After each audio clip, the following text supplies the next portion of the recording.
अन्य परिवार की, अन्य परिवार की, भारत माता की, भारत माता की, भारत माता की। संजय, फिर से वापिस आ और अभी वो वीडियो बना ले।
हमारी जो चेतक कोर है उसमें हमारी एक अग्निजय टीम है, मैं उसका कमान अधिकारी हूँ और हम लोग यहाँ पे ट्रैकिंग के लिए आए हैं। देखिए, हमारा जो इंडियन आर्मी का जो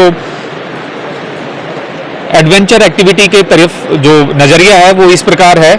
हम पीस टाइम में कुछ ऐसी हरकतें करते रहते हैं जिससे कि हम लड़ाई का मकसद हासिल कर सकें और मेंटली और फिजिकली हमारे जवानों को उसके लिए ट्रेन कर सकें। तो स्पोर्ट्स ऐसी एक्टिविटीज़ हैं।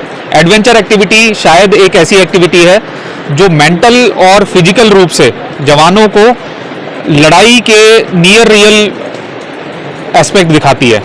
सो हमारा मकसद रहता है कि हर साल हमारे कुछ जवान ऐसी एडवेंचर एक्टिविटी करें और उसी के मद्देनज़र रखते हुए हमने ये एडवेंचर एक्टिविटी चुनी। क्योंकि मैं खुद ही एक ग्रामीण क्षेत्र से रहने वाला हूँ, हरियाणा के एक रूरल बैकग्राउंड से रहने वाला हूँ।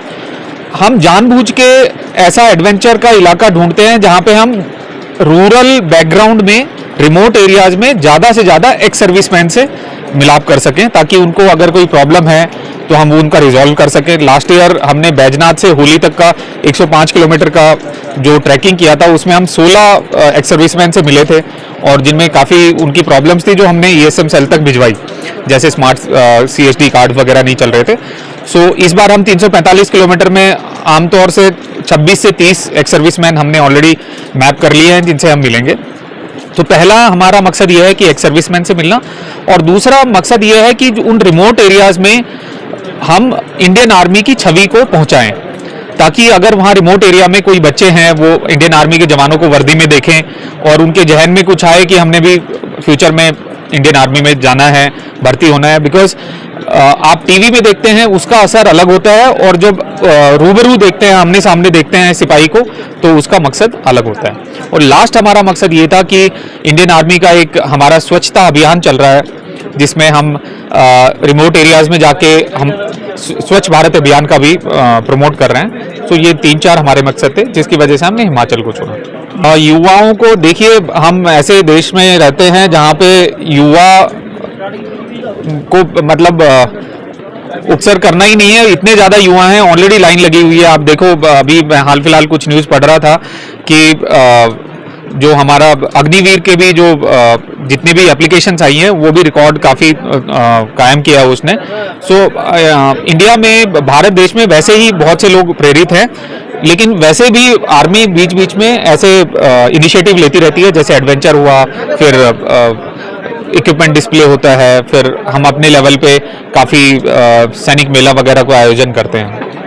पूर्वाभास 2 तरह का है कि एक तो आपने फिजिकल तैयारी करनी है और दूसरा अपना रिटर्न का तैयारी करना है। सो मेरे ख्याल से आजकल जैसे सोशल मीडिया आजकल जो चल रहा है, मुझे लगता नहीं है कि कोई स्पेशल इनिशिएटिव लेने की ज़रूरत है, बिकॉज इंटरनेट पे और सोशल मीडिया के तरह सब कुछ अवेलेबल है। पहले उनको रिटर्न क्लियर करना पड़ता है, फिर उनको फिजिकल के लिए जाना पड़ता है, फिजिकल करने के बाद एक मेडिकल होता है और उसके बाद फाइनल मेरिट लिस्ट बनती है। इधर यही पे युवाओं से मिलने के लिए जा रहे हैं और हमारा मेन एम ये है कि बीच बीच में मिले हुए एक सर्विसमैन को उनका प्रॉब्लम समझ लेने और आगे फॉरवर्ड करने हैं, और हम इन फन एंड एंटरटेनमेंट पर्पस भी एक कवर कर रहे हैं। और हमारे प्राइम मिनिस्टर नरेंद्र मोदी का जो इनिशिएटिव है स्वच्छ भारत अभियान, उनको भी हम कवर करके चलेंगे। हमारा मेन मकसद ये है कि स्वच्छ भारत अभियान हम बीच बीच में जो भी उनका एम है वो स्प्रेड कवर करते हुए जाएंगे और हमारे को जो भी कर सके वो भी हम बीच बीच में कवर करके जाएंगे। वो बीच बीच में मिले हुए रास्ते में अगर कोई आदमी कोई फैमिली ऐसे मिले हुए, हम उनका एम पूरा तरीके से उन्हें समझ लूँगा और हम भी थोड़ा थोड़ा हेल्प मदद करके उनको साथ में लेके चलेंगे।